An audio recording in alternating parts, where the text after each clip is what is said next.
ওটাই ক্লান্ত লাগতেছে যে মনে হইতেছে এনেই ঘুমাই যাই। আরে ওই তো আমার শ্বশুর বাড়ি। আরে ইয়ার, এতদিন পর আসলাম যে আমার শ্বশুর বাড়ি কোনটা হেডেই ভুলে গেছি। 1 মিনিট। হ্যাঁ লুচ্চা দাদু? কোন বোকা দোচাই আমারে লুচ্চা ডাকে রে?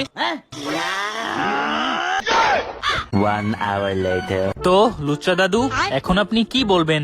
নিশ্চয়ই বলবেন যে আপনি এখানে একটা মিশনে আছেন। ঠিক বলছো, আমি একটা মিশনে আছি। চারপাশে মাইয়ে নিয়ে কি মিশন করতেছিলেন তা তো আমি দেখছি। আরে না না, তুই ভুলভাল ভাবতেছো। আসলে আমি এখানে যে ঠিক আছে, তোরে সত্যি কথাই বইলে দি। আসলে আমি এখানে আমার নতুন বই লেখার জন্য রিসার্চ করতেছি। বইয়ের নাম খেলতে পারার গর্জন। ওইদিকে আপনার জন্য ওয়েট করতে করতে আমার ট্রেনিং তাল গাছে উঠে গেছে, আর আপনি এখানে মিশন না করিয়া খেলাধুলার বই লিখতেছেন। আরে আমি এখানে মিশনও করতেছি আর বইও লিখতেছি। আর এটা কোনো যে সে খেলার বই নয়।